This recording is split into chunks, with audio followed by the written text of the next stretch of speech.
কার জন্য বোকার মতো কষ্ট পাচ্ছিস? কোথাকার একটা মেয়ের সঙ্গে প্রেম করলি বল? যে মেয়ের বাপ আকাম করে ধরা পড়ে নিজেই ফাঁস দিয়ে আত্মহত্যা করছে, তারপর মেয়েটা উধাও। বলি প্রেম যে করেছিস, তাকে রেখে উধাও হলে কিভাবে? তাহলে কিসের প্রেম? এমন মেয়ের জন্য তুই বাবা খাওয়া ঘুম বাদ দিয়ে কান্নাকাটি করিস? শ্রেয়া নীলাভ দুজনে আটকে ওঠে। শ্রেয়া ভাবিনি এভাবে সরাসরি মা এসব কথা বলবেন। নীলাবও অপ্রস্তুত হয়ে গেল বাবার সামনে এসব কথা শুনে। সে আমতা আমতা করে বলল, না ফুপু, এসব কিছু না। কে বলল তোমাকে আজাইরা কথা? খাদিজা বেগম আবার শান্ত গলায় বললেন, লজ্জার কিছু নাই বাবা। তোমার বয়সে এমন ভুল অনেকেই করে। এই ভুল যত তাড়াতাড়ি শুধরে ওঠা যায় ততই মঙ্গল। তোমার এখন শ্রেয়াকে দরকার। শ্রেয়ার থেকে বেশি তোমাকে কেউ সুখে রাখতে পারবে না। তাই তোমার বাবা আর আমি সিদ্ধান্ত নিয়েছি শ্রেয়ার সঙ্গে তোমার বিয়ে দিতে। পাশে বসে থাকা শ্রেয়ার লজ্জায় কান গরম হয়ে গেছে। সে ভাবতে পারেনি মা তাকে না জানিয়ে আচমকা এমন একটা সারপ্রাইজ দেবেন। সে চুপচাপ এখান থেকে বের হয়ে দৌড়ে ছাদে ওঠে। খুশিতে দম বন্ধ হয়ে আছে। মামা রাজি? এখন কি নীলাভ ভাই বিয়েতে রাজি হবে? মিনু নিজ থেকেই হারিয়ে গেছে। শ্রেয়া ছাদের কার্নিস ধরে আকাশের দিকে তাকায়। সুন্দর একটা চাঁদ। আবার মনে হলো সত্যি কি নীলাভকে সে আপন করে পেয়ে যাবে? এতটাই সুখের বুঝি জগৎ? চারিদিকে তো সুন্দর লাগছে কেন? পৃথিবী এত সুন্দর কেন? শ্রী আচমকা মুখ ঢেকে ছাদে বসে পড়ে। খুশিতে কান্না আসছে, শরীর কাঁপছে। নীলা ফুপোর কথা শুনে আটকে ওঠে। সে ভাবতে পারেনি এমন একটা প্রস্তাব দেওয়া হবে। মাথা তুলে বাবার দিকে তাকায়। তিনি আয়েশ করে একটা সিগারেট টানছেন, যেন চারপাশে যা হবার তাই হচ্ছে। নীলাভ আমতা আমতা করে বলল, আমি এখনো পড়ালেখা করছি, এখনই বিয়ে কিভাবে সম্ভব? চতুর খাদিজা বেগমের মাথায় যেন প্রশ্নের উত্তর আগেই গোছানো।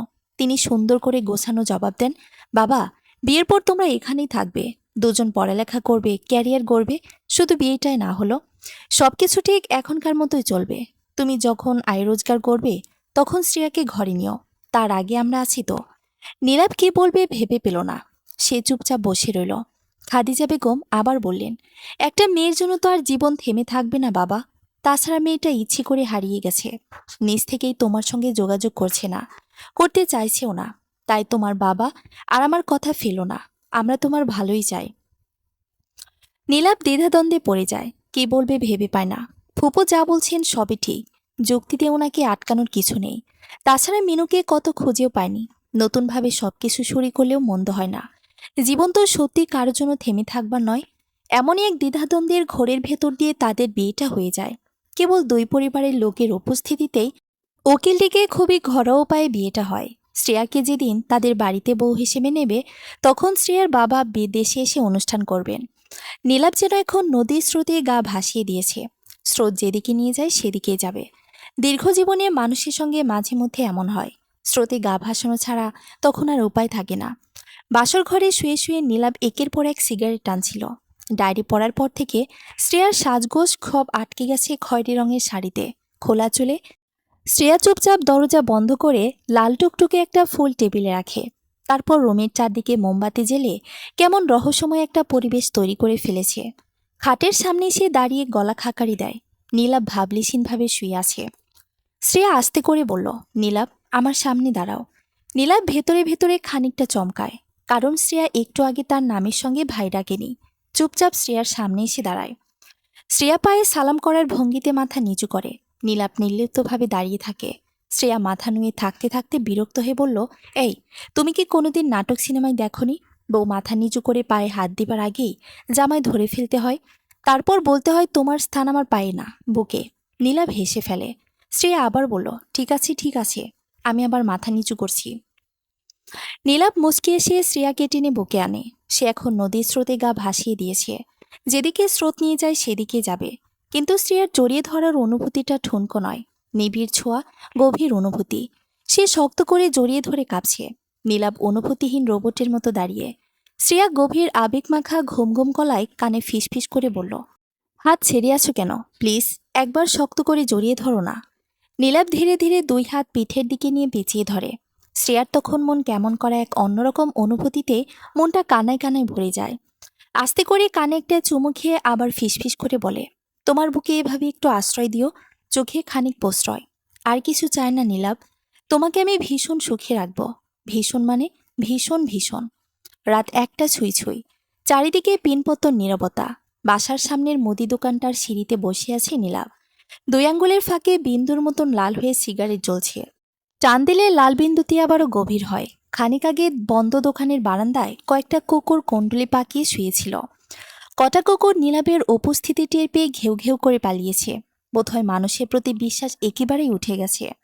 তাদের ধারণা কুকুরকে কাছে পেলেই মানুষ পাছায় লাথি মারবে। 2টা কুকুর অবশ্য ক্ষীণ ভরসা নিয়ে এখনো বারান্দায় বসে লেজ নাড়াচ্ছে। তারা সিঁড়িতে বসে থাকা মানুষটির হাবভাব বোঝার চেষ্টা করছে। পাছায় লাথি খাওয়ার সম্ভাবনা দেখলেই ঘেউ ঘেউ করে দৌড়ে পালাবে। নীলাভ সিগারেটে একটা দীর্ঘ টান দিয়ে দুশ্চিন্তার মাথার চুল খানিক টানছে। কি করবে ভেবে পাচ্ছে না। দ্বিধান্বিত সে। বড্ড সিদ্ধান্তহীনতায় ভুগছে। শ্রেয়ার সঙ্গে তার বিয়ের প্রায় 3 মাস গত হয়েছে। প্রথম দিকে নীলাভ পাথরের মতো কেবল স্বামীর দায়িত্ব পালন করে গেলেও একটা সময় শ্রেয়ার ভালোবাসা তার হৃদয় স্পর্শ করে। শ্রেয়া তাকে স্বামীর মতোই কাছে পায়। মানুষের মন নিয়ে আসলে ঠিকঠাক কিছু বলা যায় না। জগতে অসংখ্য প্রেমিকের বেকারত্বের কারণে প্রেমিকার অন্য জায়গায় বিয়ে হয়, সন্তান হয়। তারা কি সত্যি ভালোবাসত প্রেমিককে? যদি ভালোবেসে থাকে তাহলে মনের ভেতর সে ভালোবাসা গোপন রেখে কি স্বামীকে কাছে টানেনি? নাকি সন্তান জন্ম দেওয়ার প্রক্রিয়া পর্যন্ত তারা স্বামীর সঙ্গে ভালোবাসার অভিনয় করে যায়?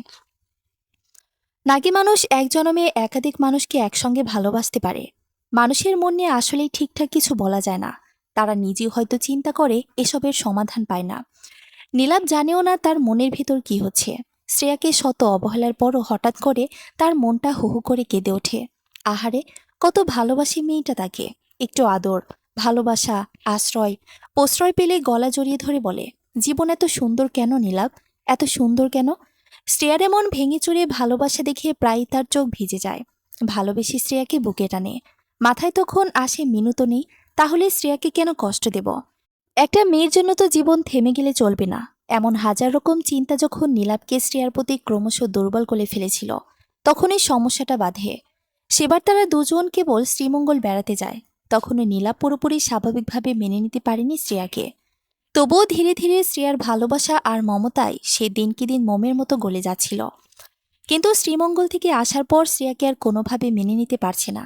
আবার শ্রেয়াকে ছেড়ে স্বার্থপরের মতো মিনুর কাছে চলে যাবার কথাও ভাবতে পারে না। শ্রেয়ার জন্য তার ভেতরের কোথাও একটা জায়গা তৈরি হয়ে আছে, যে জায়গা জুড়ে আছে মায়া। সে মায়া এতদিনে চারিদিকে উঁচু একটা দেয়াল তুলেছে। চাইলে সে দেয়াল টপকানো যাবে না। হবিগঞ্জ থেকে শ্রীমঙ্গল সেবার তারা ভোরে রওনা দেয়। ঘণ্টা কয়েক পরেই শ্রীমঙ্গল শহরের প্রবেশদ্বারে তাদেরকে স্বাগত জানায় চাকন্যা ভাস্কর্য। চারদিকে চা বাগানের সারি সারি ঢিলা আঁকাবাঁকা পাহাড়ি পথ আর ঘন সবুজ অরণ্যের অপরূপ সৌন্দর্য। এই নয়াভিরাম প্রাকৃতিক দৃশ্য আর সৌন্দর্যের নীলাভূমিতে দুজন মুগ্ধ। তারা সিদ্ধান্ত নিয়েছে মাধবপুর লেক ঘুরে এসে হোটেলে উঠবে। পরের দিন শ্রীমঙ্গলের নানা জায়গা ঘুরে দেখবে। শহরে হোটেল ঠিক করে সোজা লেকে চলে যায়। মাধবপুর লেকে ঘিরে রয়েছে ছোট বড় পাহাড় ঢিলা, আর ঢিলাকে ঢেকে রেখেছে চাদরের মতন সুদৃশ্য সবুজ চা বাগান। ন্যাশনাল টি কোম্পানির মালিকাধীন মাধবপুর চা বাগানের 11 নম্বর সেকশনে অবস্থিত মাধবপুর লেকের আরও বেশি শোভা বাড়িয়েছে সাদা ও নীলপদ্ম ফুল। লেকে অনেক অতিথি পাখিও দেখা যাচ্ছে। মুগ্ধ নয়নে তাকিয়ে দেখছে শ্রেয়া। জলাবদ্ধ সাদা ও নীল পদ্ম ঘেরা লেক পুরোপুরি উপভোগের জন্য শ্রেয়াকে নীলাভ জিজ্ঞেস করে, পাহাড়ের উপরে যাবে নাকি তুমি? নীলাভ এতদিনে শ্রেয়াকে তুমি বলার অভ্যাস করে নিয়েছে। শ্রেয়া আমতা আমতা করে বলে, কিন্তু আমি শাড়ি নিয়ে উঠব কিভাবে? পাহাড়ের দিকে তাকিয়ে থুতনি চুলকে খানিকভাবে নীলাভ। তারপর আলগোছে শ্রেয়ার হাতটা ধরে বলে, আসো। পাহাড় কেটে ছোট ছোট সিঁড়ি ওপরে উঠেছে। সিঁড়ির কাছে গিয়ে নীলাভ আলগোছে শ্রেয়াকে কোলে নেয়। আটকে ওঠে শ্রেয়া। অবাক বিস্ময়ে দুহাতে গলা জড়িয়ে ধরে তাকায়। নীলাভ তাকে নিজে থেকে কোলে নিল। খুশিতে চোখটা ঝাপসা হয়ে এলো শ্রেয়ার। এক হাতে নীলাভের গাল বুলিয়ে ভেজা চোখে তাকায়। নীলাভ যেন কিছুই বোঝে না। জিজ্ঞেস করে, আরে কি হলো? শ্রেয়া কোলে থেকে শক্ত করে গলা জড়িয়ে ধরে গোপন কান্নায় কেঁপে ওঠে। তারপর ফিসফিস করে বলে, কিছু না নীলাভ, কিছু না। শুধু একবার বলো, জীবন এত সুন্দর কেন? এত আনন্দের কেন? এত আনন্দ, এত সুখ আমি সইতে পারি না, কান্না আসে। নীলাভ মুচকি এসে বলল, পাগলামি করার সময় বুঝি এখন? হঠাৎ যদি পাহাড় থেকে পড়ে যায়? শ্রেয়া আচমকা ভেতরে মুচড়ে ওঠে। তাকে নিয়ে পাহাড় বেয়ে উঠতে কি নীলাভের কষ্ট হচ্ছে না? ধরা গলায় বলল, আমাকে নামাও। নীলাভ অবাক হয়ে বলল, কেন, তোমার কষ্ট হচ্ছে না? না, তবুও নামাও, হাত ধরে উঠতে পারবো। নীলাভ আলগোছে নামায়। তারপর বাঁ হাতটা ধরে ধীরে ধীরে এগোতে থাকে। দুজন পাহাড়ের চূড়ায় ওঠে। শ্রেয়া আচমকা দুহাতে মুখ ঢেকে বলল, দেখব না তোমার লেক। নীলাপ চোখ পাকিয়ে বলে, কেন? আমাকে ধরে পাহাড়ের একেবারে মাথায় নিয়ে যাও। নীলাপ মুচকি এসে তাকে পাহাড়ের মাথায় নিয়ে বলল, এবার তাকাও। শ্রেয়া মাথা নাড়িয়ে আপত্তি জানায়, আবার কি? তুমি আমার পিঠের দিকে এক হাত দিয়ে জড়িয়ে ধরো। বুঝতে পারিনি কিভাবে ধরার কথা বলছো। শ্রেয়া দাঁত কটমট করে বলে, গাধা একটা। নিজের নীলাবের হাত পেছনের দিকে নিয়ে কোমরে রাখে। তারপর নিজের হাত অবিকল নীলাবের কোমরে, লেকের দিকে তাকায়। শ্রেয়া কিছুই দেখতে পারে না। চোখটা আবার জলে ভরে এসেছে। ঝাপসা লাগছে সব, সন্ধ্যার মতো নাপছা। প্রিয় মানুষের সামান্য যত্নটাও নেওয়া যায় না। সুখের ব্যথায় কান্না আসে। তবুও মনটা অন্যরকম ভালো লাগাতে কানায় কানায় ভরে গেল, যেন এই জনমটা সার্থক। শ্রেয়ার কাচের মতো স্বচ্ছ ভালোবাসা নীলাবের ভেতরে বারংবার স্পর্শ করে। তখন খানিক নিভে যায় সে। আবার আচমকা মিনুর স্মৃতি ঢেকুর তোলে। তখন দ্বিধায় পড়ে, জীবন জটিল লাগে। কিন্তু এই মুহূর্তে পাহাড়ের চূড়ায় দাঁড়িয়ে শ্রেয়ার জন্য তার মনটা কেমন কেমন করছে। সামান্য ভালোবাসায় শ্রেয়ার এমন পাগলামি থাকে স্পর্শ করছে। শ্রেয়ার সুন্দর অনুভূতিগুলো অবহেলা করতে পারে না সে। নীলাপ লেকের নীলপদ্মের দিকে তাকিয়ে শ্রেয়াকে শক্ত করে কাছে টেনে বলে, এত ভালোবাসো কেন? শ্রেয়া যেন আদরে গলে গেল। মাথাটা আস্তে করে নীলাবের বুকে ফেলে বলল, জানি না। নীলাপ গালে হাত রেখে চোখের দিকে তাকায়। তার বুকটা কেমন শিরশির করে। এ চোখে জগতের সকল সাগর মহাসাগর সমান মায়া, মমতা, ভালোবাসা বয়ে গেছে। এমন চোখের দিকে বেশিক্ষণ তাকানো যায় না। যেরকম করে সূর্যের দিকে তাকালে তার আলোর কাছে হার মেনে চোখ সরিয়ে মাথা নুয়ে ফেলতে হয়। নীলাব আস্তে করে বলল, অনেক সময় আছে। এখান থেকে 5 কিলোমিটার দূরত্বে বীরশ্রেষ্ঠ সিপাহী হামিদুর রহমানের স্মৃতিসৌধ দেখে হোটেলে ফেরা যাবে। শ্রেয়া মাথা নেড়ে অসম্মতি জানায়। নীলাব আবার জিজ্ঞেস করে, তাহলে হামহাম জলপ্রপাত দেখতে যাই চলো। শ্রেয়া আবার না করে। নীলাব ভ্রুকুচকে বলল, কেন? কাল কত জায়গায় একসাথে দেখা যাবে বলো। শ্রীমঙ্গল কি কম জায়গা? শ্রেয়া কি বলবে ভেবে পাচ্ছে না। তার ক্ষীণ আশা আজ হোটেলে ফিরে গেলে নীলাপ নিজে থেকে তাকে একটু আদর করবে, যা এখনো সে পায়নি। নীলাপ আবার তাড়া দিয়ে বলল, কি হলো? কিছু একটা বলো তো। শ্রেয়া আস্তে করে বলল, তোমার কান দাও, ফিসফিস করে বলবো। নীলাপ চোখ পাকিয়ে তাকায়। তার আজ কেমন জানি বউ বউ লাগছে শ্রেয়াকে। মাথা নুয়ে কান পাতে। শ্রেয়া দুষ্টুমি করে ফিসফিস করে বলল, আমার আজ ভীষণ আদর পাচ্ছে। চলো না হোটেলে যাই প্লিজ। নীলাপ চমকে উঠে কান সরিয়ে, কি বলেই তাকায়। শ্রেয়ার সঙ্গে সঙ্গে 2 হাতে মুখ ঢেকে ফেলে লজ্জায়। শ্রেয়ার কানের কাছে নীলাপ ঠোঁট নিয়ে ফিসফিস করে বলল, আজ তোমাকে শাড়িতে অনেক সুন্দর লাগছে। শ্রেয়া বিস্মিত হয়ে গেল। ভালো লাগায় যেন দম বন্ধ হয়ে যাচ্ছে।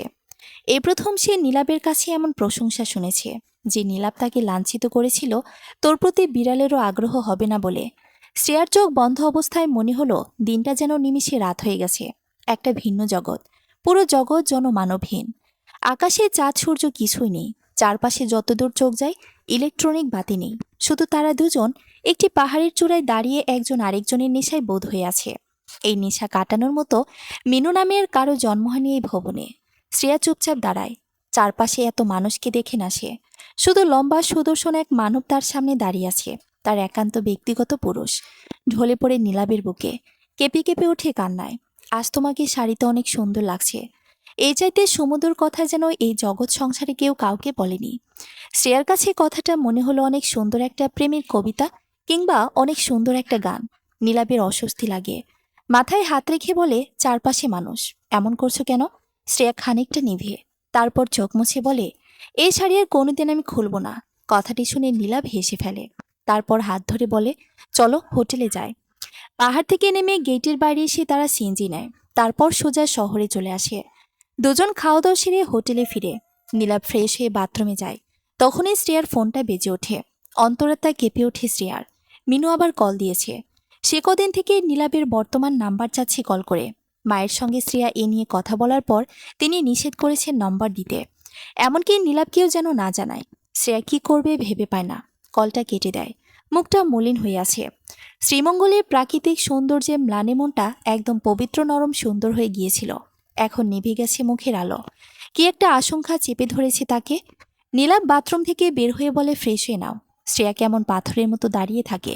নীলাব তাকায়। শ্রেয়ার পরিবর্তন চোখে লাগে ভীষণ। সে পেছন থেকে জড়িয়ে ধরে বলে, কি হয়েছে? হঠাৎ মন খারাপ কেন আমার পেতনিটার? শ্রেয়ার বুক ভাঙে। নিজেকে অপরাধী মনে হয়। নীলাবের সঙ্গে সে মিথ্যে বলতে পারল। নীলাবের সঙ্গে সে লুকোচুরি করল। অথচ সে নীলাবের কাছে খোলসহীন হতে চায়। তাদের মধ্যখানে কোনো আড়াল থাকতে পারে না। সে আস্তে করে নীলাবের হাত ছাড়িয়ে বাথরুমে ঢুকে কি এক আতঙ্কে মুখ ঢেকে কান্নায় ভেঙে পড়ে। নিজেকে শান্ত করতে শাওয়ার ছেড়ে দেয়। খানিক আগে আবেগে বলেছিল, এই শাড়ি আর জীবনে আমি খুলব না। এই শাড়ি পেয়ে শাওয়ারের পানির সঙ্গে চোখে নোনা জল পড়ছে। নিজেকে শান্ত করে বাথরুমের দরজা খুলে বলল, ব্যাগ থেকে আমার শাড়িটা দাও নীলাভ। হঠাৎ করে কি হলো নীলাভ বুঝতে পারছি না। তবুও বিনা বাক্য ব্যয়ে সে ব্যাগ থেকে বাধ্য ছেলের মতো শাড়িটা বাড়িয়ে দেয়। শ্রেয়া নিজেকে সামলে শাড়ি পরে বের হয়। তারপর খুব স্বাভাবিক গলায় বলে, নীলাভ, তোমাকে আমি কিছু কথা বলতে চাই। জানি না বলার পর আমাদের সম্পর্কের পরিণতি কি হবে, তবুও তোমার সঙ্গে আমি লুকোচুরি করতে চাই না। আর লুকোচুরি করে বিশেষ লাভ হবে মনে হয় না।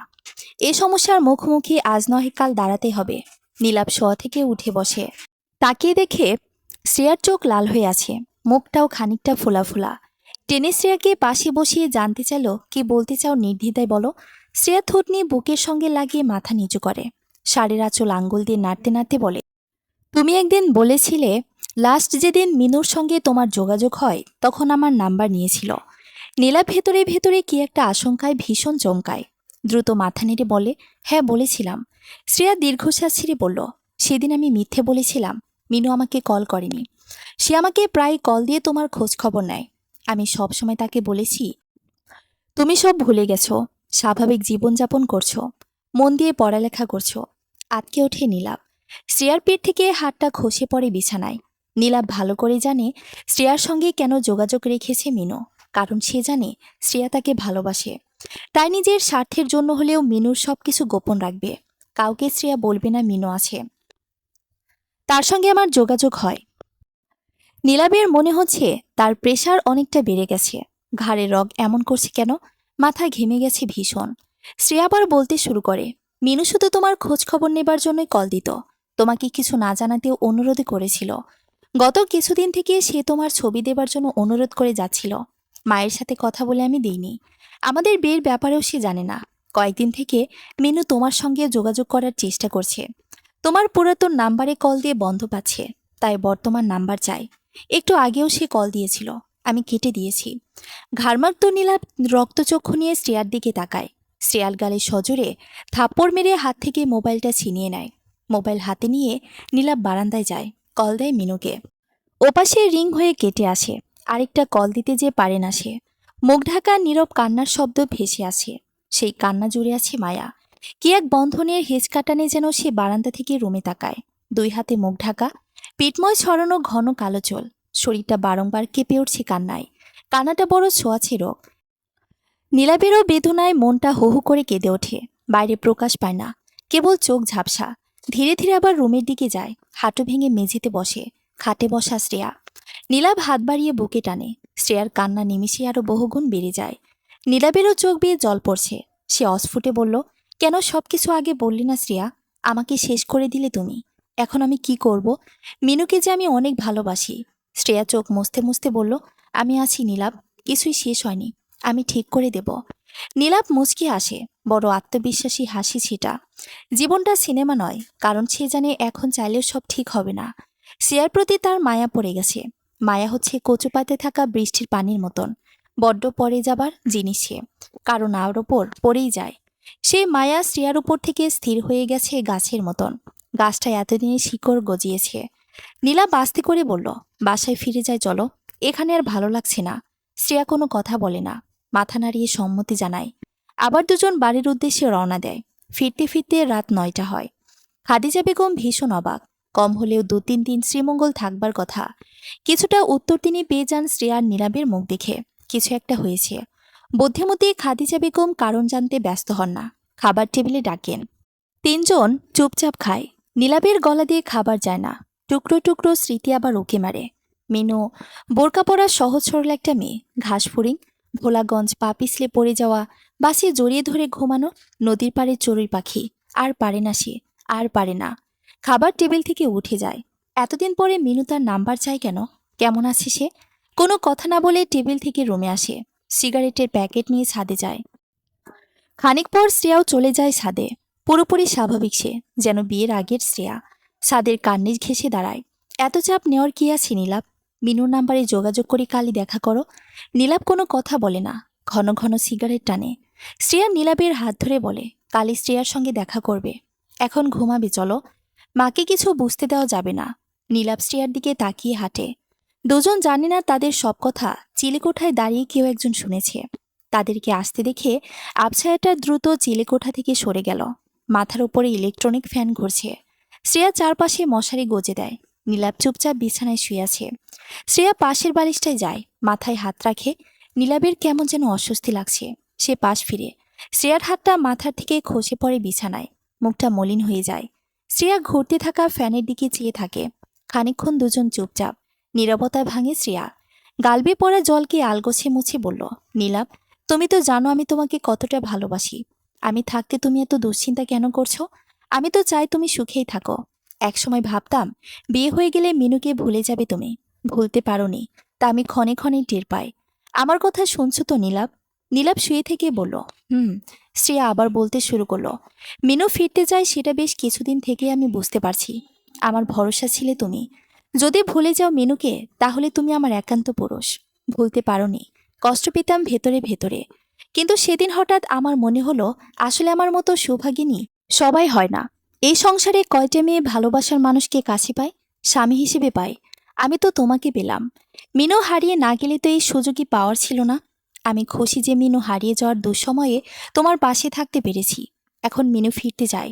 মিনুকে নিয়ে তুমি ভালো থাকবে, তাই ফিরে যাও ওর কাছে। নীলাভ খানিকটা যেন রেগে গেল। রাগের সুরে বলল, জীবনটাকে সিনেমা মনে হয় তোমার? তুমি এখনো বাচ্চা রয়ে গেছো শ্রেয়া। তোমার আর আমার বিয়ে হয়ে গেছে। চাইলে আমি মিনুর কাছে ফিরতে পারি না? নীলাভকে অবাক করে শ্রেয়া খিলখিল করে হেসে ওঠে। সেই হাসিটা নীলাভের কাছে বড় অচেনা রহস্যময় লাগে। আমি আর ছোট্ট শ্রেয়া নই নীলাভ, অনেক বড় হয়ে গেছি। অনেক বড়। আমি আর কেন তোমাকে চাইব, যে আমার পাশে শুয়ে অন্য মেয়ের জন্য ছটফট করবে? নীলাভ, তুমি সত্যি করে বলো, মিনুকে তুমি ফিরে পেতে চাও কিনা? চাইলে সব হয় না শ্রেয়া। বিয়ে কোনো ছেলে খেলা নয়। শ্রেয়ার চোখের জল গোপন করে। তাহলে নীলাভ চাই মিনুকে। সে বন্ধনে বাধা পড়ে গেছে, মুক্ত হতে চায়। শ্রেয়া একটু পরে যা বলল, সেটা কোনো স্ত্রী বলতে পারে না। এত বড় ত্যাগ স্বীকার যেন আত্মহত্যার সামিল। সে নীলাভকে টেনে নিজের দিকে পাশ ফিরিয়ে আনে। গালে এক হাত রেখে বলে, বিয়ে নিয়ে কি এত চিন্তা করছো তুমি? মিনুকে নিয়ে তুমি সুখী থাকলেই আমি সুখী। মিনুর সাথে আগের মতো প্রেম চালিয়ে যাও। যতদিন পর্যন্ত তুমি কোনো ভালো চাকরি পাচ্ছ না, আমরা এভাবেই থাকি। চাকরি পেয়ে গেলে আমি আম্মু আর মামাকে বুঝিয়ে ডিভোর্স নেব। আর তুমি মিনুকে বিয়ে করে ফেলবে। আমি তোমার কাছে আজ থেকে স্বামীর অধিকারও চাইব না। এবার নিশ্চিন্তে ঘুমাও। নীলাভ বিস্মিত হয়ে শ্রেয়ার দিকে তাকায়। এই মেয়েটি এসব কি বলছে? কোনো স্ত্রী এভাবে বলতে পারে? ভালোবেসে কি এমন ত্যাগও স্বীকার করা যায়? এমন ভালোবাসা, এমন ত্যাগী স্ত্রীকে ফেলে সে কি পারবে স্বার্থপরের মতো মিনুর কাছে ফিরে যেতে? শ্রেয়াকে স্বামীর অধিকার থেকে বঞ্চিত করে কাল থেকে কি পারবে মিনুর সঙ্গে আগের মতো প্রেম চালিয়ে যেতে? তার যে এই মুহূর্তে শ্রদ্ধায় ইচ্ছে করছে শ্রেয়ার পায়ে চুমু খেতে। ইচ্ছে করছে বুকে জড়িয়ে খানিক কাঁদতে। ইচ্ছে করছে সারা জীবন এমন লক্ষ্মী বুকে জড়িয়ে ধরে জীবনটা কাটিয়ে দিতে। কিন্তু মিনুকে ছাড়াও তো সে থাকতে পারবে না। বড্ড ভালোবাসে মিনুকে, তার প্রথম ভালোবাসা। এ কেমন দ্বিধা! কি করবে সে? এখন তার কি করা উচিত? নীলাভ হঠাৎ লক্ষ্য করে শ্রেয়া অন্যদিকে মুখ ফিরিয়ে শুয়ে আছে। ওর শরীর বারংবার কেঁপে উঠছে। গোপন কান্নায় কেঁপে উঠছে। এভাবে কি পুরো জীবনভর গোপনে কাঁদতে হবে শ্রেয়ার? নীলাভ আস্তে করে বলল, তুমি পারবে না শ্রেয়া। মুখের কথার মতো তোমার জীবন তখন এত সহজ থাকবে না। শ্রেয়া খুবই আত্মবিশ্বাসী গলায় বলল, কিন্তু আমি এ বিয়ে রাখতে চাই না। তোমাকে স্বামী হিসেবে চাই না। এই মুহূর্তে ডিভোর্স নিতে চাই। তোমার একটা উপকারের জন্য না হয় পরে ডিভোর্স নেব। সুতরাং কাল তুমি মিনুর সঙ্গে দেখা করতে যাচ্ছ। এক্ষুনি কল দিচ্ছি মিনুকে। নীলাভ কোনো কথা বলল না। দ্বিধান্বিত সে। গলায় প্রতিটি কথা আটকে যাচ্ছে। তার সত্যি যে ইচ্ছে করে মিনুর সঙ্গে কথা বলতে। ওপাশে রিং শোনা যাচ্ছে। নীলাভের বুক ধুকপুক করে। ফোনটা কেউ রিসিভ করলো। হ্যালো শ্রেয়া। মিনু আপু, কেমন আছো? ভালো। তারপর খানিক আমতা করে আবার বলে, নীলাভের নাম্বার দিলে না যে শ্রেয়া? কোনো সমস্যা? শ্রেয়া মুখ টিপে হেসে বলে, সইছে না বুঝি আর? ওপাশ থেকে কেবল একটা দীর্ঘশ্বাস আসে। তারপর শ্রেয়াই আবার বলল, নীলাভ ভাই আজ দুপুরে তোমাকে কল দিয়েছিল, রিসিভ করনি। মিনু কাপা কাপা গলায় বলল, এই নাম্বার নীলাভের ছিল? আমি আসলে এখন অপরিচিত কোনো নাম্বার রিসিভ করি না। ও আচ্ছা, তুমি কি এখন নীলাভ ভাইয়ের সাথে কথা বলতে চাও? না, ওকে এই নাম্বারে নিজেই যোগাযোগ করবে? আমি যোগাযোগ করব। আপু, আমার মনে হয় আজ সকালে তুমি একটা জায়গার ঠিকানা তাকে জানিয়ে দাও, সেখানে দেখা করো। আর দেরি করো না ম্যাডাম। শেষে আবার অন্য কেউ ছিনিয়ে নেবে আপনার নীলাভকে। ওপাশ থেকে একটা হাসি ভেসে আসে। শ্রেয়া ফোনটা রেখে দেয়। নীলাভের পুরো শরীর ঘেমে গেছে। কতদিন পর মিনুর কণ্ঠ শুনতে পেল। কাল সে সত্যি দেখা করতে যাবে। আনন্দ লাগে মনে, কেমন একটা শীতল বাতাস লাগে ভেতর জুড়ে। পরক্ষণে আবার কোনো এক বন্ধরের পিছু টান। আচমকে যেন তার জীবনটা হয়ে গেছে একটা নদীর মতন, যার দুটা কোল আছে। এই কোলে থাকলে ওই কোল টানছে, আর ওই কোলে গেলে এই কোল টানে। খাদিজা বেগমের চোখে ঘুম নেই। বিছানায় শুয়ে এপাশ ওপাশ রাত কাটাচ্ছেন। একমাত্র মেয়েটির জীবন নিজ হাতেই কি শেষ করে দিলেন? নীলাভের ডায়েরি পড়ে অনেক আগে তিনি মিনুর সম্পর্কে সব জেনেছেন। মিনুকে নীলা পাগলের মতো ভালোবাসে। সে মেয়ে ফিরতে চাইলে সর্বনাশ হয়ে যাবে। আজ ছাদের সর্বনাশের কথাবার্তায় শুনলেন মিনু যোগাযোগ করতে চায়। নীলাভ কাল দেখা করতে যাবে। একটা বিবাহিত সুখের সংসারে ধীরে ধীরে আগুন লেগে যাচ্ছে। মিনুর ঠিকানা জানা দরকার। সকালে নীলাভের হোয়াটসঅ্যাপে মিনুর নাম্বার থেকে মেসেজ আসে। নীলাভ, আমি মিনু। শ্রেয়ার সঙ্গে আমার কথা হয়েছে। আজই তোমার সাথে দেখা করতে চাই। তুমি নিজ থেকে কল দিয়েছিলে শুনে সাহস পেলাম। কারণ প্রথম থেকে শ্রেয়ার কাছ থেকে তোমার খোঁজ খবর নিয়ে বুঝতে পেরেছি তুমি খুবই স্বাভাবিক জীবনযাপন করছো। হয়তো আমি যোগাযোগ না করাই তুমি কিছুটা খুশি। যার বাপ এমন কুকর্ম করে তার সাথে কি এর সম্পর্ক রাখবে? স্বামীও বউকে রাখবে কিনা সন্দেহ। আর তুমি তো প্রেমী। কিন্তু বিশ্বাস করো নীলাভ, নিজের আত্মীয় স্বজন সবাইকে ছেড়ে এসেছি, কষ্ট হয়নি। কিন্তু প্রতিটি মুহূর্তে তোমার জন্য কষ্ট হয়। সারাটা রাত এপাশ ওপাশ করি। শ্রেয়ার কাছে তোমার ছবি চাইতাম, কিন্তু কখনো দেয়নি। চোখের জলে আমার কত যে নির্ঘুম রাত কেটেছে। বৃষ্টির সঙ্গে যোগাযোগ করি না, লজ্জা লাগে পরিচিত কারো মুখোমুখি হতে। আম্মু প্রথম প্রথম আত্মহত্যা করতে চাইতো। কত কষ্টে সব সামলে চলে আল্লাহ শুধু জানে। কয়েক মাস আগে আম্মুকে কাঁদতে কাঁদতে তোমার কথা সব বলে দিলাম। আম্মু অনেক বকা দিলেন আমার বোকামির জন্য। তোমার সাথে একবার যোগাযোগ করতে বললেন। জানি না আমার বাবার বিষয়টি শোনার পর তুমি আর সম্পর্ক রাখতে চাও কিনা। তোমার সামনে মুখ দেখাতে লজ্জা করে নীলাভ। তবুও মায়ের কথায় আমি দেখা করতে চাই। নীলাভ, আমার বাবার জন্য আশা করি তুমি আমাকে প্রত্যাখ্যান করবে না। প্রতিটি মানুষ আলাদা। আমার বাবার দোষের জন্য তুমি আমাকে কেন প্রত্যাখ্যান করবে নীলাভ? প্লিজ, তুমি আজ দেখা করো। আমি সিলেটে আছি, একটা বস্তিতে থাকি আমরা। দুপুরে আইরিন ম্যাডামের চেম্বারে যাব। চৌহাট্টা এসে কল দিও। আমি অপেক্ষা করব। কিন্তু একটা অনুরোধ, আমার বাবার সম্পর্কে আমাকে কিছু জিজ্ঞেস করো না। আমি লজ্জায় মরে যাব। মেসেজটি পড়ে নীলাভের মেজাজটা খুবই খারাপ হয়ে গেল। মিনু তাকে এরকম ছেলে মনে করে? ওর বাবার কুকর্মের জন্য তার সঙ্গে সে সম্পর্ক রাখবে না? মিনুর এই সামান্য ধারণার জন্য এদিকে কত বড় ক্ষতি হয়ে গেল। একদিনকে ফোন করে সরাসরি জিজ্ঞেস করতে পারল না। তাড়াতাড়ি নীলাভ মেসেজ পাঠায়, আমি আসব। সকালের নাস্তা শেষ করে নীলাভ বের হয়ে যায়। হবিগঞ্জ থেকে সিলেটের বাসে ওঠে। খানিক পরে নীলাভের অগোচরে বোরখা নেকাব পরিহিত এক মহিলা বাসের ঠিক পিছনে ছিটে গিয়ে বসলেন। নীলাভ কিছুই টের পেল না। অথচ নেকাব পরিহিত মহিলা সর্বদাই নীলাভকে চোখে চোখে রাখছে। শ্রেয়ার হঠাৎ মনে হলো প্রবল পানির পিপাসা পেয়েছে। ফ্রিজ থেকে ঠান্ডা পানি নিয়ে এক চুমুকে পুরো গ্লাসের পানি শেষ করে দেয়। তবুও অস্থিরতা কমে না। দুই হাতে মুখটা ঢেকে বিছানায় উপর হয়। খানিকটা পরেই শরীর কেঁপে ওঠে কান্নায়।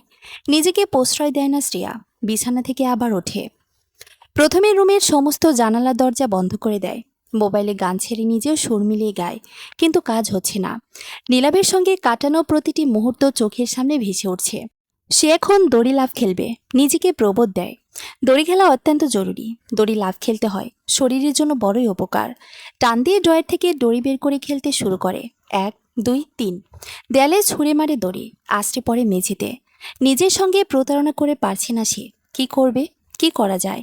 দৌড়ে গিয়ে বালতিতে পানি নিয়ে ছাদের দিকে উঠতে থাকে। ফুল গাছগুলোতে পানি দেবে সে। আপন মনে কথা বলে, অনেকদিন হয়ে গেল পানি দেওয়া হচ্ছে না বাবা। যা দিনকাল যাচ্ছে না, খেয়ালই থাকে না। 3-4টা গাছে পানি দেয়, আর পারে না। চোখটা ভিজে আসে। ইচ্ছে করছে পুরো পৃথিবী তছনছ করে ফেলতে। বালতিটা মাথার উপরে তুলে আছাড় মারে। হাঁটুতে 2 হাত রেখে খানিকক্ষণ ঘন ঘন শ্বাস ছেড়ে আবার ছাদ থেকে নামতে থাকে। বাথরুমে ঢুকে আয়নায় তাকায়। চোখটা লাল হয়ে গেছে কেন? মুখটা ফোলা ফোলা কেন? কিছুই তো হয়নি। শাওয়ার ছাড়ে। কান্নায় ঠোঁট কাঁপছে। সে কাঁদতে চায় না, কান্নাকে ঘৃণা করে। কান্না, আই হেট ইউ। আমি তোমাকে ঘৃণা করি কান্না। নিচের ঠোঁট কামড়ে ধরে, কিন্তু পারে না।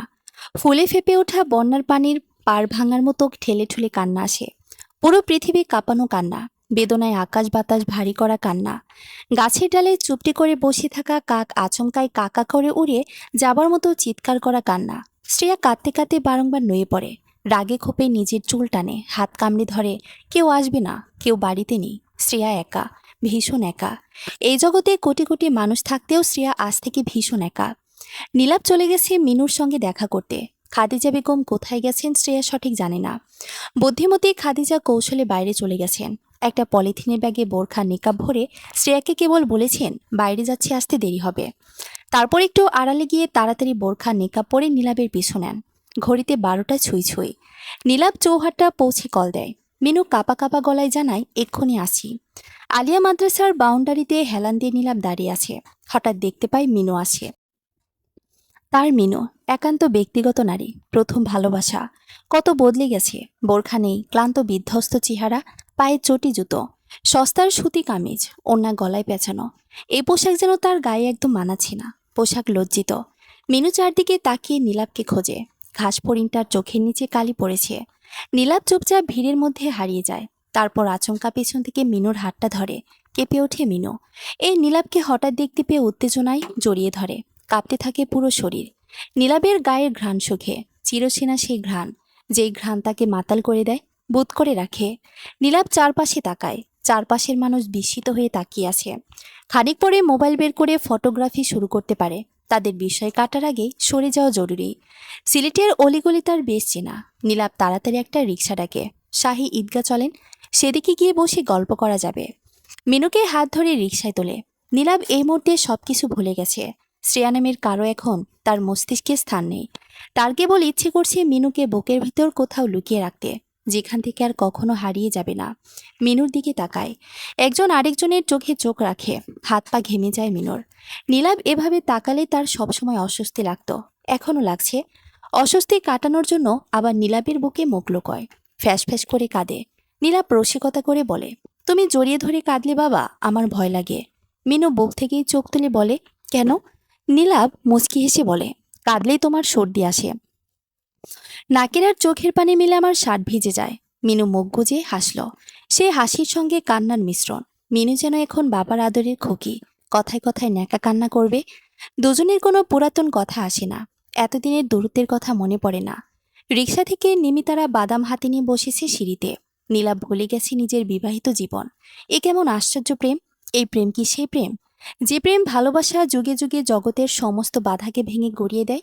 যে প্রেম ভালোবাসা সমাজ, ধর্ম, গরিব ধনী কোনো কিছুর ভেদাভেদ মানে না। মিনু নীলাবের প্রেম কাহিনী এমন হলে শ্রেয়ার কি হবে? এমন প্রেম তো মানুষকে স্বার্থপর বানিয়ে দেয়। বিবাহের বন্ধন নীলাবের প্রেমের কাছে বড়ই তুচ্ছ হয়ে যাবে। নীলাব স্বার্থপরের মতোই মিনুকে চাইবে। মিনু আস্তে করে বলল, আজ টিউশনি আর চেম্বারে যাব না, চলো আম্মুর সাথে তোমার দেখা করিয়ে আনি। নীলাব যেন একটা ঘোরের ভেতর আছে। সে মাথা নাড়িয়ে বলে, চলো। রিক্সা নিয়ে তারা বস্তিতে চলে যায়। চারপাশে মসজিদে আজান হচ্ছে। স্বামীর কুকর্মের ওজনে নুয়ে পড়া মিনুর মা জায়নামাজে আছেন। প্রতিবন্ধী ভাইটি বিছানায়। মিনুর নীলাবকে ওর আলাদা একটা ছোট রুমে বসতে দেয়। চুলোয় আগুন জ্বালিয়ে চা বসায়। ভীষণ সুখী সুখী লাগছে তাকে। নীলাব একবার বকা দেবার জন্য বলতে গিয়েছিল, এখন যদি মুখোমুখি হতে পারলে। আগে কেন নয় মিনু? এসব কথা বলে সুন্দর মুহূর্ত সে নষ্ট করতে চাইল না। তাছাড়া মানুষের মন এমনই। হুট করে বাবার কুকর্মের জন্য যে লজ্জা পেয়েছিল, সেটা এখন ধীরে ধীরে এভাবেই কমে যাবে। এটাই নিয়ম। মাঝখানে তার জীবন অনেক বদলে গেছে। মিনু চেয়ার মুড়ি নিয়ে পাশে এসে বসে। মাটিতে বিছানা, মাঝখানে রংচটা একমাত্র বালিশ। নীলাপ মাটিতে চা রেখে বলল, এখানে তুমি থাকো। মিনু মাথা নাড়িয়ে হ্যাঁ বলে। নীলাপ আয়েশ করে বিছানায় শুয়ে বালিশটাই মুখ গুজে। আহা, এখনকার সবকিছুতে মিনুর ছোঁয়া, তার ঘাস ফড়িংয়ের গন্ধ। বালিশটাকে আদর করে কোলে নিয়ে বসে চায়ের চুমুক দেয়। এক মুঠো মুড়ি মুখে পড়ে মিনু চেয়ে থাকে। নীলাপ রসিকতা করে বলে, তুমি এভাবে তাকিয়ে থেকো না, ভয় লাগে। মিনু চোখ পাকিয়ে বলল, কেন? তোমার তো আবার কামড়া কামড়ের অভ্যেস আছে। মিনু চোখ মুখ ঢুকিয়ে ফেলে লজ্জায়। কামড়ের কথা তুমি এখনো ভুলতে পারো না? সবসময় এই কথা বলে লজ্জা দাও। নীলাব আচমকা কেমন আবেগী হয়ে গেল। তারপর বলল, আমার যে এই দিনগুলি সবসময় মনে পড়ে মিনু, তোমাকে জড়িয়ে ধরব। মিনু আটকে দিল। মা পাশে রুমে। এসব কথা থাক। মিনুর মা নামাজ শেষ করে ডাকেন, কে এসেছে রে মিনু? এভাবেই সন্ধ্যা হয়ে যায়। নীলাবকে রাতে রেখে দেন মিনু আর ওর মা। বাসায় ফিরবি না নীলাভ। সেটা কল দিয়ে শ্রেয়াকে জানাতে চায়, কিন্তু ফোন বাজতে বাজতেই কেটে আসে। খাদিজা বেগম রিকশা নিয়ে মিনু আর নীলাভকে সবসময় চোখে চোখে রেখেছেন। মিনুদের বস্তির সামনে থেকে তিনি ফিরে যান, রাগে থরথর করে কাঁপছেন। এসব কি হচ্ছে? শ্রেয়ার তাহলে কি হবে? শ্রেয়া যে নীলাভকে প্রচণ্ড ভালোবাসে, এর সমাধান কি? বর্তমান মুখোশধারীরা মিনুকে কোথায় নিয়ে যাচ্ছে সে জানে না। বুক এবং থুতনি থেকে রক্ত বেরোচ্ছে, ব্যথা করছে ভীষণ। কিন্তু সব ব্যথাকে চাপিয়ে এই মুহূর্তে প্রস্রাব করা ফরজ হয়ে পড়েছে মিনুর। মুখোশধারীদেরকে প্রস্রাব করার জন্য সে চিৎকার করে বলে যাচ্ছে, কিন্তু মুখ থেকে কোনো শব্দ বেরোচ্ছে না। শক্ত করে বেঁধে কাপড় মুখে ঠেসে দিয়েছে ওরা। মুখোশধারী একজন বলল, মাগিটারে হাওয়ের ওই বাড়িতে নিয়ে যাবে বুঝলি, ম্যাডাম রে বইলা দেব কাম খালাস, তারপর কিছুদিন মজো ফুর্তি কইরা মেরে ফেলবনে। বাকিরা আনন্দ উল্লাসে হো হো করে হেসে ওঠে। মিনু আর প্রস্রাবের চাপ সহ্য করতে পারে না, গাড়িতে প্রস্রাব করে ভিজিয়ে দেয়। মিনুর সঙ্গে দেখা করে আসার আজ 3 দিন হলো। একদিন রোজ রাতে তাদের ফোনে কথা হয়েছে। সন্ধ্যা থেকে মিনুকে কল দেবার জন্য অপেক্ষায় থাকে নীলাভ। মিনু তখন টিউশনিতে। সেখান থেকে এসে খাওয়া দাওয়া করে নীলাভকে কল দেয়। দীর্ঘক্ষণ তাদের ফোনালাপ চলে। শ্রেয়া পাশের বালিশে মাথা রেখে চোখ বোঝে। খাদিজা বেগমের চোখে ধুলো দেবার ব্যর্থ প্রচেষ্টা। রাতের খাবার শেষ করে আজই তারা নিজেদের রুমে চলে এসেছে। শ্রেয়া বিছানা ঠিকঠাক করছে। ভেতরে যাই ঘটুক, বাইরে সে খুবই স্বাভাবিক আচরণ করে। শ্রেয়ার কাছে নীলাভকে আজ কেমন যেন অস্থির লাগে। কাউকে বারংবার কল দিয়ে বারান্দা থেকে রুমে পায়চারি করছে। শ্রেয়া জিজ্ঞেস করলো, কোনো সমস্যা নীলাভ? নীলাভ পিছু ফিরে তাকায়, তারপর বলে, না, কি সমস্যা হবে? তোমাকে কেমন অস্থির লাগছে? মিনু কেন যেন কল ধরছে না, অথচ এতক্ষণে সে নিজেই কল দেবার কথা। কোনো কাজে ব্যস্ত আছে হয়তো। হ্যাঁ, তা হতে পারে। নীলাভ বারান্দায় গিয়ে একটা সিগারেট ধরিয়ে ঘন ঘন টানে। খানিক পর আবার কল দেয়। এখন ফোনটাই বন্ধ দেখাচ্ছে। মিনুর অসুস্থ মা হারিকেন হাতে বারংবার রাস্তায় এসে দেখেন মেয়ে আসছে কিনা, কিন্তু রাত হয়ে গেছে, তবুও মিনুর আসার কোনো নামগন্ধ নেই। তিনি হারিকেন হাতে রাস্তার পাশে একটা গাছের শিকড়ে বসে অপেক্ষা করতে করতে ঝিমোতে লাগলেন। মিনু বুঝতে পারছে না মুখোশধারীরা তাকে কোথায় নিয়ে এসেছে। গাড়ি থেকে নামিয়ে কোনো এক জঙ্গলের ভেতর দিয়ে এনে নৌকায় তুলেছে। নৌকা এসে লেগেছে একটা বাড়ির পেছন দিকে। চারপাশে ঝোপঝাপ। মিনুকে ধরে মুখোশধারীরা একটা খোপড়ি ঘরে ধাক্কা দিয়ে ফেলে। তাদের একজন হাঁক ছেড়ে বলল, এই খলিল, খলিল। মিনু কেবল খোপড়ি ঘর থেকে সবকিছু শুনতে পায়। খলিল জবাব দিল, জি ওস্তাদ। গোস্ত নিয়ে আয়, মদের লাগা ভাজন লাগব। আর গোস্ত নিয়ে আইসা এই মায়াডারে খাওয়ান দিস। খলিল আচ্ছা ওস্তাদ বলে নৌকা নিয়ে যায়। ঘণ্টাখানেক পরে গোস্ত নিয়ে এসে মাটির চুলে আগুন জ্বালে। এদেরকে আর একদম ভালো লাগছে না। এখানে তার সপ্তাহখানিক হয়েছে। পাগল হয়ে কাজ খুঁজছিল। রেল স্টেশনে এদের সঙ্গে দেখা, ধরে নিয়ে আসে এ বাড়িতে। পালাতে চাইলে অবশ্য সে এখান থেকে যখন তখন পালাতে পারে, কিন্তু অন্য কোথাও কাজ পাচ্ছে না। বাজারে গেলে মনে মনে কাজের ধান্দা অবশ্য চালিয়ে যায়, কিন্তু পাওয়া যাচ্ছে না। এই বাড়িটা হচ্ছে মুখোশধারীদের আড্ডাখানা। নানান জায়গা থেকে ডাকাতি, খুন খারাপির টাকার ভাগাভাগি এবং সলা পরামর্শ এখানেই করে। মেয়ে মানুষকে ধরে আনার ঘটনা অবশ্য আজ প্রথম দেখছে খলিল। মেয়েটির কপালে কি আছে কে জানে, সে এসব নিয়ে আর ভাবতেই এলো না। আদার ব্যাপারী হয়ে জাহাজের খবর নেবার অভ্যাস তার কোনো কালেই ছিল না। খলিল একটা বাটিতে গোস্ত নিয়ে গেল। মুখোশধারীদের অবশ্য এখন আর মুখোশ পরা নেই, গায়ের কাপড়ও খুলে ফেলেছে। সবাই মোটামুটি মধ্যবয়স্ক, মাথার চুল কাটা পাকনা। খলিলের বয়স ওদের মতো এত বেশি নয়, 25-এর কোটা বোধ হয় বেরোয়নি। সে নিজের জন্মসালটা ঠিক জানে না। মাথার চুল সবসময় কদম ছাড় দেওয়াই থাকে। মাঝে মধ্যে তার মতো কাউকে পেলে 2 টাকার ব্লেড দিয়ে মাথাটা ন্যাড়াও করে দেয়। লম্বা চুলে তার চুলকায় ভীষণ, তাই লম্বা চুল সহ্য হয় না। খলিল গোস্তের বাটি মাঝখানে রাখে। সবাই গোল হয়ে বসে সিগারেট টানছে। গোস্ত খানিক ঠান্ডা হলেই সবাই আয়েশ করে মদ খাওয়া শুরু করবে। আজ তারা মনে মনে ভীষণ খুশি। যুবতী একটা মেয়ের মোমের মতো মসলিন শরীর তাদের কাছে আছে। মদ খেয়ে একজন একজন করে হাইনার মতো ছিঁড়ে খুঁড়ে ফালা করে ফেলবে। খলিল চলে এলো রান্নাঘরে। নিজের জন্য একটা ডিম ভাজি করা ছিল। এটাতে ভাগাভাগি করলে তার পুষবে না। ভাত পেট ভরে খেতে হয়। খিদে নিয়ে তার ছোটবেলা থেকেই ভয়, এখন যে খাচ্ছি পরের বার পাবো কিনা। সুতরাং যখন পায় তখনই পেট ভরে খেয়ে নেবার অভ্যাস রক্তে মিশে আছে। তাড়াতাড়ি অযত্নে আরেকটা ডিম ভেজে নিল সে। এক হাতে প্লেট, আরেক হাতে হাঁড়িকে নিয়ে খোপড়ি ঘরের দিকে যায়। দরজা পা দিয়ে ধাক্কা দিতেই ক্যাচ ক্যাচ করে খুলে গেল। মিনু হাত পা আর মুখ বাঁধা অবস্থায় মাটিতে পড়ে আছে। নাক দিয়ে কেবল গঙ্গানি বেরোচ্ছে। আলো লাগায় সে চোখ মেলে তাকায়। কেউ একজন হাতের বাঁধন খুলছে বুঝতে পারে। তারপর যখন মুখের বাঁধ খুলতে লাগলো খলিল, মিনু তখন অবাক বিস্ময়ে তাকিয়ে থাকে। খলিল তখনও চিনতে পারেনি মিনুকে। বাঁধ খোলার পরেই মিনু খলিল ভাই বলে প্রায় একটা চিৎকার দিতেই দিচ্ছিল। খলিল মুখ চেপে ধরে মিনুর। তারপর দরজা থেকে উকি দিয়ে দেখে ওরা মদ গিলতে ব্যস্ত।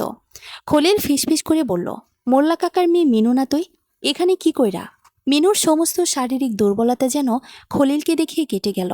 সে আস্তে করে বলল, ওরা ধরে নিয়ে আসছে খলিল ভাই। শুনেছি আমাকে মাইরা ফেলবে, কিন্তু তুমি ওদের লগে কেন? খলিল যা বুঝবার বুঝে গেছে। সে ঠোঁটে আঙ্গুল দিয়ে বলল, চুপ মিনু, বাঁচতে হলে চুপ। ভাতটা তাড়াতাড়ি খেয়ে নে, আমি পানি এনে দিতাছি।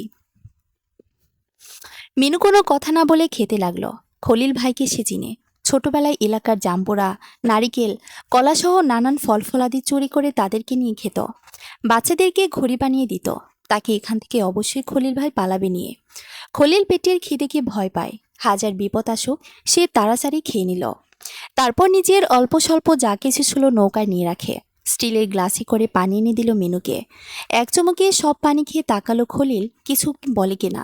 খলিল কানের কাছে ফিসফিস করে বলল, নাও, কিন্তু পেছনের দরজার সামনে বাঁধা রাখছে।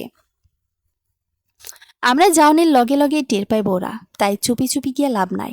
তুই নৌকার কাছে গিয়ে লগি হাতে নিয়ে দাঁড়াবি। কেউ আসলেই মাথা ফাটাই দিবি লগি নিয়া। আর আমি মেশিন স্টার্ট দিয়ে দিমু লগে লগে। তারপর ফুরুত করে চলে যামনি।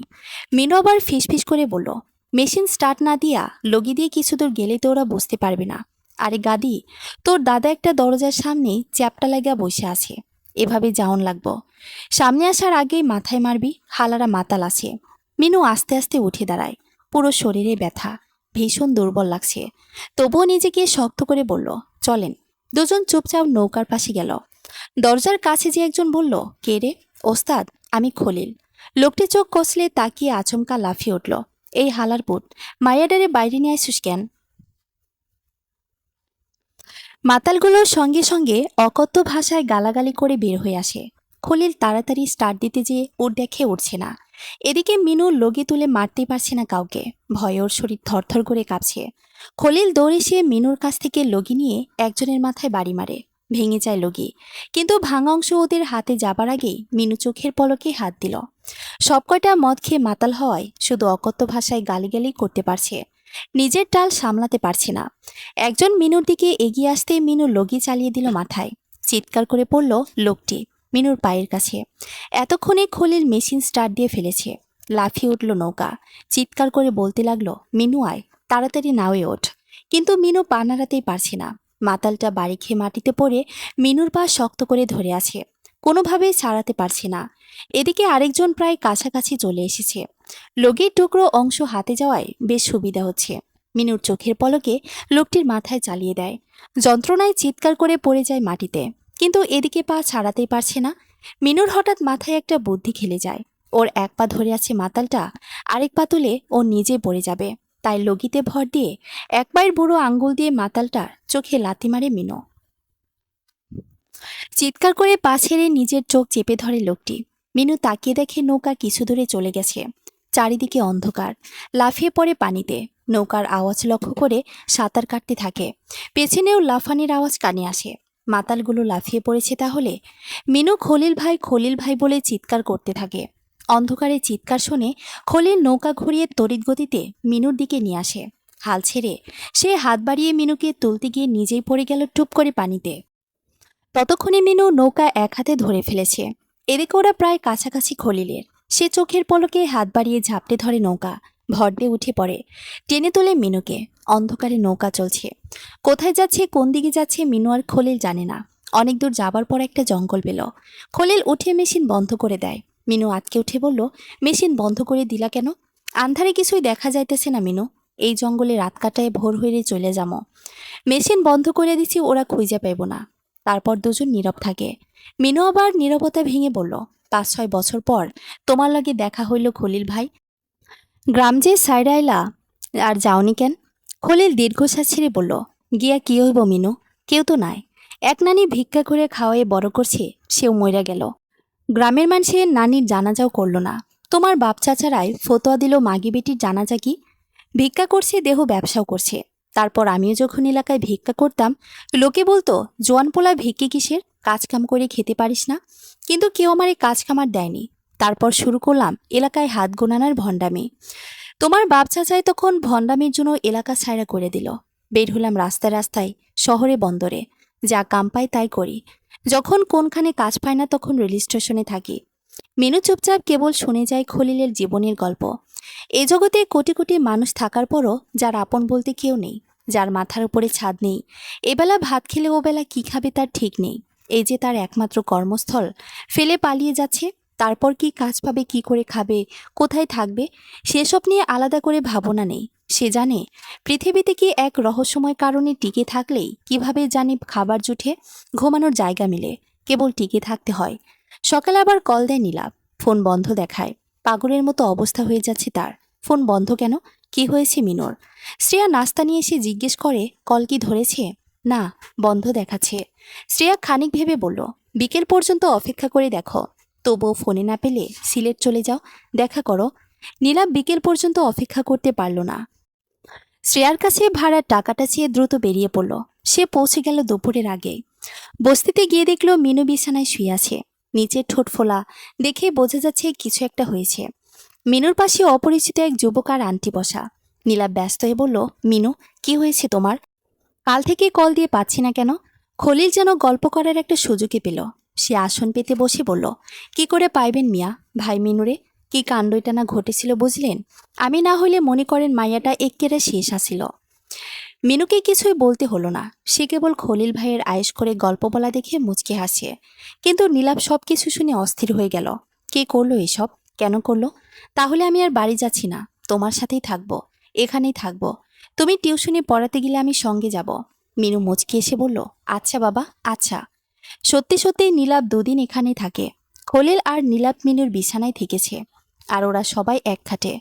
মিনুর মা নীলাভকে বুঝিয়ে শুনে বাড়িতে পাঠালেন, কিন্তু নীলাভের ভেতরে শ্রেয়ার কাছ থেকে বিকাশে টাকা এনে মিনুকে নতুন সিম আর মোবাইল কিনে দিয়ে গেছে। আগের মতোই আবার তাদের ফোন আলাপ চলতে থাকে। কিন্তু কদিন পর আবার রাতে মিনুকে সে ফোনে পেল না, সকালেও না, ফোন বন্ধ। তার ভেতরটা দুমড়ে মুচড়ে ওঠে। তাহলে কি আবার মুখোশধারীরা মিনুকে তুলে নিয়ে গেছে? আগের পুরো ঘটনা সে শ্রেয়াকে বলেছিল। শ্রেয়া আটকে উঠেছে পুরো ঘটনা শুনে। নীলাভ বের হয়ে গেল রাতেই। শ্রেয়ার বাসায় থাকতে পারল না, সেও যাবে নীলাভের সঙ্গে।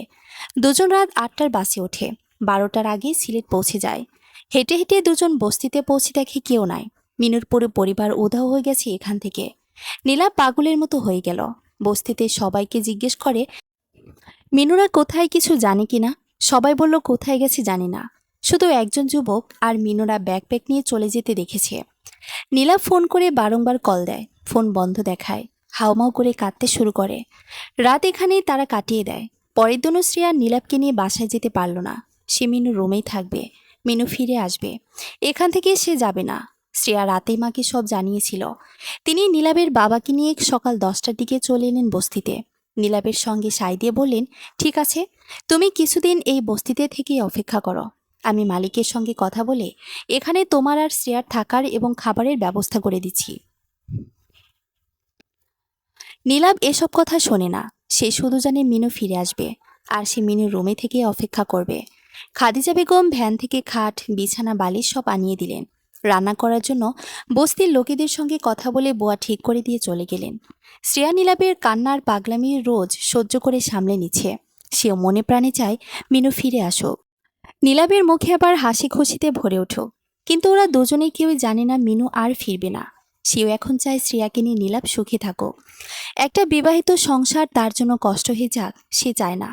মিনু যখন মুখোশধারীদের থেকে উদ্ধার হয়ে গেল, তখন খাদিজা বেগম পুরোপুরি হতাশ হয়ে যান। এদিকে নীলাভ বস্তিতে দুদিন থেকে পড়ে আছে। তিনি ফোন দিয়ে ভাইকে সবকিছুই খুলে বললেন। সহজ সরল জাবেদ মিয়ার বুকটা ভাগ্নির জন্য বেদনায় হু হু করে কেঁদে উঠল। এমন হলে শ্রেয়া মামনির কি হবে? আমার বোনটাও নীলাভকে কত ভালোবাসে। জাবেদ মিয়া তখন খাদিজা বেগমকে বললেন, মিনুর সঙ্গে দেখা করা দরকার, সবকিছু বুঝিয়ে বলে দেখি কিছু হয় কিনা। খাদিজা বেগমও তাই ভেবেছিলেন। নীলাভ যেদিন ফিরে এলো তার কদিন পরেই জাবেদ মিয়া এবং খাদিজা বেগম মিনুর কলোনিতে যান। মিনু তাদের কাউকে চিনতে পারেনি। খাদিজা বেগম বললেন, আমি নীলাভের ফুপো, আর এই হচ্ছে নীলাভের বাবা। মিনু আঁতকে ওঠে। তারপর মাথায় ওড়না দেয়। কি করবে না করবে ভাবতে ভাবতে ঘেমে যায়। তাদেরকে বস্তি দিয়ে দৌড়ে গেল চুলোয় আগুন ধরাতে। জাবেদ মিয়া ডাকলেন, চা বসাতে নিষেধ করে বললেন, মা, আমি কিছু দরকারি কথা বলতে আইছি, তুমি আমার একখান অনুরোধ রাখতে হইবে মা। মিনুর খুবই খারাপ লাগে। নীলাপের বাবা তার কাছে এমন কাতর হয়ে অনুরোধ করবেন, সেটা তার কাছে অনেক লজ্জার। মিনু জাবেদ মিয়ার হাত ধরে বলল, চাচা, আপনি শুধু বলেন কি করতে হবে আমাকে। জাবেদ মিয়া প্রায় কাঁদতে কাঁদতে বললেন, আমার ভাগ্নিটা মরে যাইবে মা, আমার বোনের একমাত্র মাইয়া। তুমি যখন হারিয়ে গেলে তখন নীলাপ পাগল হনের মতো অবস্থা আছিল। তাকে বাঁচাতেই আমার বোনের শ্রেয়ার লগে নীলাপের বিয়া দিয়েছে। তাদের এই উপকারের প্রতিদান আমি কি এইভাবে দিব মিনুমা? খাদিজা বেগমও পায়ে পড়ে গেলেন কাঁদতে কাঁদতে। মিনু কি করবে ভেবে পায় না। তার পুরো শরীর ঘেমে গেছে। নীলাপ তাহলে শ্রেয়াকে বিয়ে করে নিয়েছে? সে কি অন্যের সংসার ভেঙে দিতে পা বাড়িয়েছে? এই অন্যায় তো শ্রেয়ার সঙ্গে সে করতে পারবে না। তাছাড়া নীলাপের বাবার ফুপুর এমন অনুরোধ সে কিভাবে অমান্য করবে? মিনু ধরা গলায় বলল, কিন্তু আমাকে কি করতে হবে? খাদিজা বেগম এবার ভাইকে পাশ থেকে সরিয়ে বললেন, মা, তোমার মার ভাইকে নিয়ে তুমি চট্টগ্রাম চলে যাও। নীলাবের সঙ্গে কোনো যোগাযোগ রেখো না। চট্টগ্রাম আমাদের পরিচিত লোক তোমাদেরকে স্টেশন থেকে নিতে আসবে। সেখানে তোমাদের খাওয়া দাওয়া এবং কাজের ব্যবস্থা ওরাই করে দেবে। মিনু ঝিম মেরে বসে রইল। কি বলবে ভেবে পাচ্ছে না। খাদিজা বেগম আবার ইশারা করেন জাবেদ মিয়াকে। জাবেদ মিয়া এবার মিনুর পায়ে পড়ে গেলেন, দয়া করো মা, তুমি শ্রেয়াকে বাঁচাও। একটা বিবাহিত সম্পর্ক তুমি নষ্ট করে দিও না। মিনু পাথরের মতো শক্ত করে বসে রইল। খানিক পর বলল, ঠিক আছে, আমি চট্টগ্রাম চলে যাব। তারপর তারা সবাই রাতের ট্রেনে চট্টগ্রাম রওনা দেয়। সাথে আছে খলিল। সে নানান গল্প করে যাচ্ছে মিনুর সঙ্গে। মিনুর সেদিকে মনোযোগ নেই। জানালার বাইরে তাকিয়ে অতীত স্মৃতি ভাবতে ভাবতেই গোপনে বারংবার চোখের জল মুছে নিচ্ছে। পরিশিষ্ট। শ্রেয়া আর নীলাপ জানে না মিনুকে কে কিডন্যাপ করেছিল। মিনুর এখন কোথায় আছে, আর কখনো ফিরবে কিনা। নীলাপ আজও অপেক্ষা করে মিনুর। শ্রেয়া তার কাগজ কলমের স্বামীকে পরম যত্নে বুকে আগলে রাখে। কে জানে মিনু আর ফিরবে কিনা। কে জানে শ্রেয়ার ভালোবাসা আবার ধীরে ধীরে নীলাপকে স্পর্শ করে ফেলে কিনা। শ্রীমঙ্গলে কোলে করে লেক দেখার জন্য সেই পাহাড়ে তোলা দিনগুলো আবার শ্রেয়ার জীবনে ফিরে আসবে কিনা। আবার সে বলতে পারবে কিনা, আমার ভীষণ আদর পাচ্ছি নীলাপ। আজ 1 সপ্তাহ হলো তারা এখনো বস্তিতে অপেক্ষায় আছে মিনুর। রাতে নীলাপ ঘুমের ঘোরে ঘাসফড়িং বলে বিড়বিড় করে। শ্রেয়া একদিন জিজ্ঞেস করলো, ঘাসফড়িং ডাকার কারণটা আজও বললে না যে। নীলাপ আনমনে বলতে থাকে, কলেজের বাংলা স্যার খুবই মিশুক ছিলেন। প্রায় তিনি গল্প করতেন। একদিন আমাদেরকে বললেন, সবার একটা করে পছন্দের কাজ বলো। কেউ বলল মুভি দেখা, কেউ গান শোনা, কেউ ভ্রমণ করা, কেউ বই পড়া। একমাত্র মিনুর পছন্দের কথা শুনে সবাই হু হু করে হেসে উঠল। কারণ ওর উত্তর ছিল ঘাসফড়িং ধরা। নানান রঙের ঘাসফড়িং না কি ছিল তাদের লেবু বাগানের কচু গাছে। ফড়িংয়ের রং যে কত ধরনের আছে, ফড়িংও যে কত রকম হয়, এমন গল্প শুরু করলে মিনুর শেষই হতো না। আমি তখন থেকেই বুঝতে পারি ঘাসফড়িং মিনুর খুবই পছন্দের। তাই অনেক খোঁজাখুঁজি করে অসংখ্য ঘাসফড়িং কাচের বোতলে ভরে তাকে দিয়ে বলেছিলাম, আমি তোমাকে ভালোবাসি ঘাসফড়িং। সে খুশিতে আত্মরা হয়ে বলেছিল, আমি অনেক ভালোবাসি ঘাসফড়িংকে। আমি বোতলটা ওর হাতে দিয়ে বলেছিলাম, তুমি ভালোবাসো এই ঘাসফড়িংকে, আর আমি বাসি তুমি ঘাসফড়িংকে। মিনু বিস্মিত হয়ে বোতলটা হাত থেকে ছেড়ে দেয়। টুংটাং করে গ্লাস ভেঙে চুরমার হয়ে যায়। ঘাসফড়িং সব কয়টা সেদিন মিনুকে ছেড়ে উড়ে গিয়েছিল। আমার ঘাসফড়িংও ওড়াল দিয়েছে শ্রেয়া। ফড়িং হলো পাখি, পাখিদের ধর্ম হলো ওড়াল দেওয়া। সমাপ্ত।